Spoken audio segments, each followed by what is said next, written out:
Ah, shit. We'll start again. I was a member of New York Radical Women with Shulamith and Pam.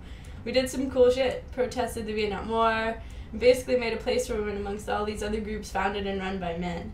My favorite protest was probably the Nanette Rankin Brigade Peace March in Washington, D.C.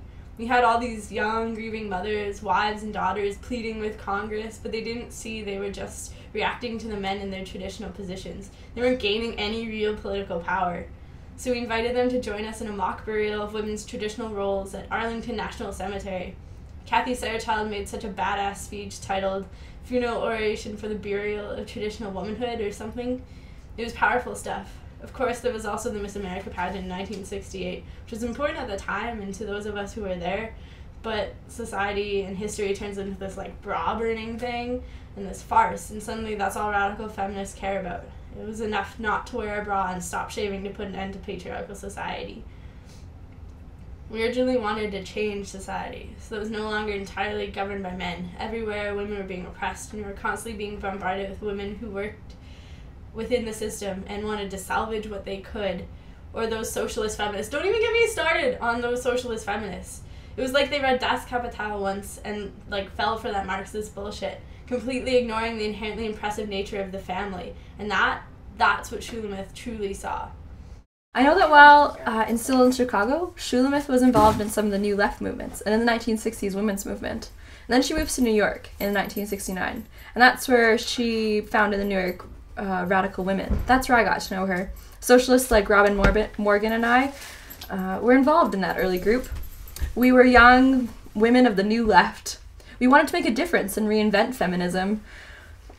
Nevertheless, us socialist feminists were too political for her.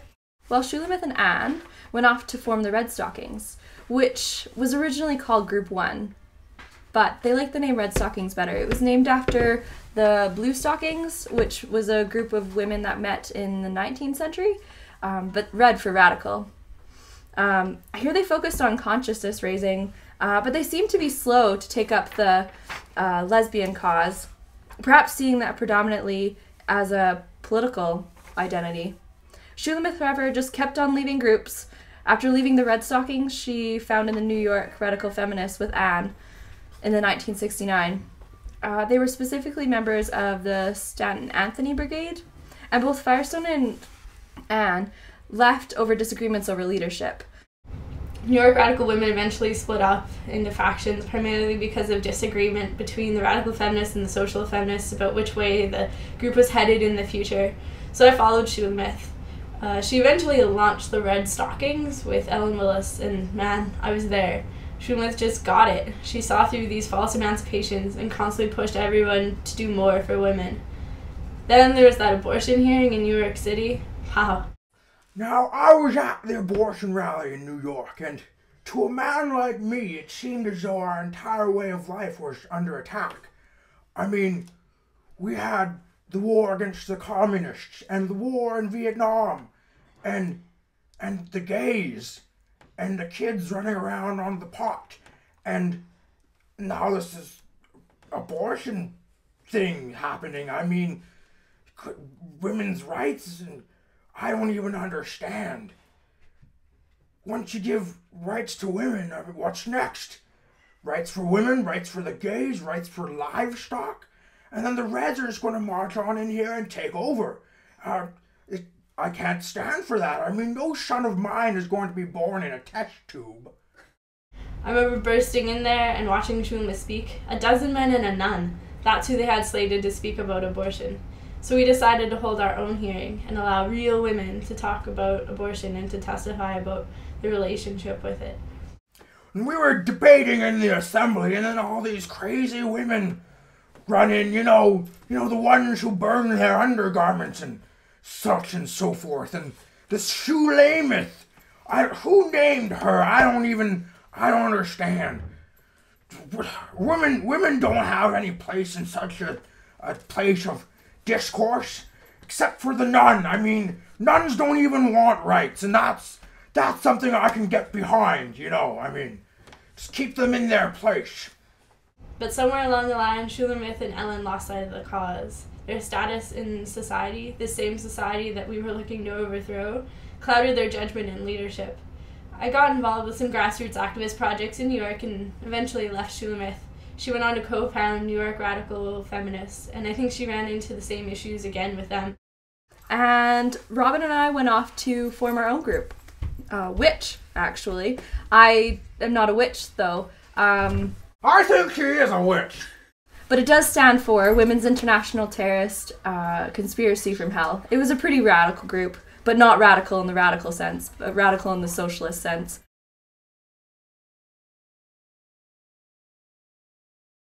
So I'm Elizabeth Stubrin. Julie became the subject of a documentary film in 1967 while she was studying at the Art Institute. It was shot by students and was never actually released. I rediscovered the film in the 1990s and did a frame-for-frame reshoot of the original documentary with Kim Sauce playing Firestone. It was released in 1997 and was called Shulie. The film forces its viewers to reconnect to and become re-aware of the historical context, the individual and the radical origins of U.S. feminism's second wave, and how the course of events was subsumed and redefined by the ensuing conservative political culture of the 80s. By not completing or adding to Firestone's biography, I intentionally leave the film history of feminism incomplete, instead of following Firestone as she matures.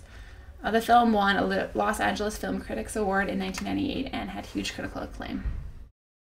Frankly, I'm not very surprised she ended up being a hoarder, or whatever you want to call it. I mean, a woman's place is in the home, and why not fill it with a bunch of crap? I mean, you never know when she's just going to pop out a baby, and maybe you might need a box to put it in or something. I don't know. I don't really know much about childbirth, but basically it makes sense that she's a hoarder, I think, yes. It was probably for the best that we didn't continue following her life just because of the hoarding. I think people would look pretty negatively upon this and maybe think less of her work, and that is not right to do so because she was a very brilliant mind and way ahead of her time. So, yeah, you gotta love her.